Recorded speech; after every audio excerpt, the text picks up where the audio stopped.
thefourpersons.com. The truth, the whole truth, and nothing but the truth. So help us, God.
Well, hello everyone, and welcome to the Four Persons, the only Catholic show on Blog Talk Radio, and we're going to do just a quick little show here on we're kind of addressing. It's not a secret that. Hold on a second. It's not a secret that Joe Biden had a horrendous showing in the recent debate. I don't think Trump did all that well either, to be perfectly honest with you. But, obviously he looked better by comparison. As far as where Catholics should be or where Christians should be, neither one of these guys are worthy of the office of presidency. I'm sorry to say that, but the things that I said back in 2016 have bore themselves out. Trump is a poser. He's a pretender. Now, does he have the right economic policies? Yes. Is he right about oil and energy independence? Yes. More right than Biden on foreign affairs, although I think that he's wrong on a lot of things about foreign affairs. But bottom line is he a moral Christian man that Catholics should be upholding as an example and saying, this is what a Christian looks like? No, he's absolutely not that person. Anyone who's celebrating Trump, waving flags and doing all this other crazy nonsense, celebrating Trump as some kind of hero, you're engaging in idolatry. You need to put your Catholic faith first. Now, reasonable people will come to the conclusion that if the choice is between Trump and Biden, they'll go with Trump. A lot of people will make that judgment. That doesn't mean he's a pillar of all good. And, a lot of people get caught up in his star status and everything. Anyway, enough of my soapbox rant there. I'm going to talk about the current state of the race and why I believe that, why I no longer believe that it's possible that that Biden is going to be replaced on the ticket. First of all, this is a realistic look at where we stand now. A lot of the states that are described as battleground states really aren't battleground states anymore. Florida, Georgia, North Carolina, those are three states that are pretty safely in Trump's column.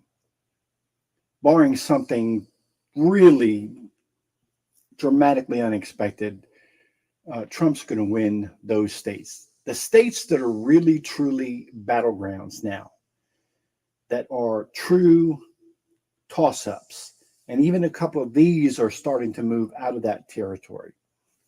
But the states that can still be at least considered to be toss-ups are Virginia, Pennsylvania, Michigan, Wisconsin, Minnesota, Arizona, and Nevada. And I would argue that Virginia might be the most significant of all of them. And I'll tell you why. Because Virginia is going to be one of the first states that reports. In fact, in 2020, Virginia was literally the first state that was called for Joe Biden. That's true. The first state that was called for Joe Biden was Virginia. And 3 straight polls have shown Virginia now tied. If that is remotely close to accurate, then Biden is in serious trouble. And that's where we issue our starting point. The Democrats realize that Biden is in trouble. Because look at this. I just want you to look at this. If we flip Virginia to Trump, and again, Virginia will be one of the earliest states where the polls close. It could be called relatively early. Might not be called immediately, but it could be called relatively early. So if we haven't really gotten off the East Coast and Virginia is called for Trump, or Virginia looks like it might be called for Trump, and early panic is going to set in for Democrats because they know that's going to make for a short night for them. And here's why. Okay. Look at these remaining 6 states and then look at the math. If Virginia goes for Trump, that puts him at 264. 264. That is 6 electoral votes shy of 270. Now, Trump can actually win this election with 269. Biden needs 270. But that's a point for another day. But I want you to look at this. 264 is only 6 electoral votes away from 270. Each one of these states has at least 6 electoral votes. Nevada has 6, Arizona 11, Minnesota and Wisconsin each have 10, Michigan 15, Pennsylvania 19. That means if Trump flips Virginia, Biden has to run the table. He has to run the table. Biden has to win all 6 of these states. And if he wins all 6, he ekes out a 274 to 264 victory in the Electoral College. Flip one of them, even one of them, back to Trump. We'll go with the smallest one, Nevada. And look at this. Trump wins the election. So I'm going to be honest with you. I think there is going to be a sweep in these states in the other direction. I think Trump is going to win all of these states. And I think the Democrats know that too. I think 335, 203, that's what we're looking at on election night. I think the Democrats know that too. And that's why I want to address this point that has come up about Biden would be replaced on the ticket. Now, is it possible? Yeah, I suppose it's possible. But do I believe it will happen? No, I do not. And here's why. Democrats are smart at playing the long game. They know how to look at the big picture. Okay? And Republicans, not so much. And Democrats realize that with the economy where it is, with the border where it is, with the dissatisfaction of the American people on inflation, on immigration, on what's going on in the world, the way the world is basically on fire right now, Democrats realize the American people want change. And the American people are not just putting this at the foot of Biden, but they're putting this at the foot of his party. And I think we've gotten to the point now where Democrats realize that they're going to lose this election. And they're going to lose this election whether Biden is the nominee or whether it's Kamala Harris or Gavin Newsom or Michelle Obama or whoever it is. Democrats realize they're going to lose this election. And so, but you've got an opponent here not really well liked by the American people for the most part.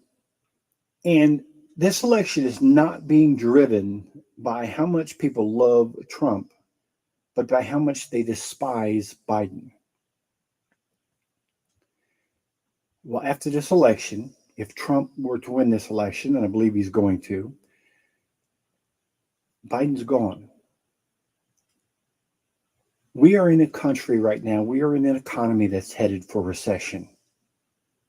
You can't have inflation at the levels that we've had it at right now, skyrocketing fuel prices, skyrocketing grocery prices, and not have this country not go into recession.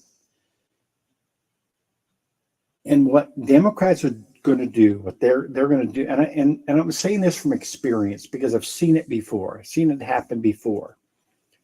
With the case of George Bush Sr. was an example. What the Democrats are going to do is they're going to go ahead and punt on this election, realizing that Trump is going to be the president for the next 4 years, but then Trump becomes their target now. And Trump is not a miracle worker. He's not going to be able to turn things around overnight. This country is going to go through hard times that were created by the current administration. Yeah. But the blame is going to shift. And Democrats are counting on their ability to then focus the blame on Trump so that in 2028, they can regroup, raise up a star, somebody who's young and photogenic and charismatic, who will come back and reclaim the mantle for them in 2028. I'm not claiming I know who that person is. It's not going to be Joe Biden. It's not going to be Hillary Clinton. My guess is it's not going to be Gavin Newsom. I don't know who it's going to be. The point is, I believe Democrats have decided to punt because they know it is a toxic year for Democrats. It's a toxic year. The American people are not going to elect a Democratic president this year. That's just a fact. There's always the possibility Democrats will cheat, but I think the margins are such that they're not going to be able to even cheat their way into the White House over the next 4 years. So I think they're going to punt. They're going to concede this one and play the long game and look at 2028. And the 2028 campaign will begin the day after the election. And anyway, that's my 2 cents. That's what I believe is going to happen. And thank you for tuning in.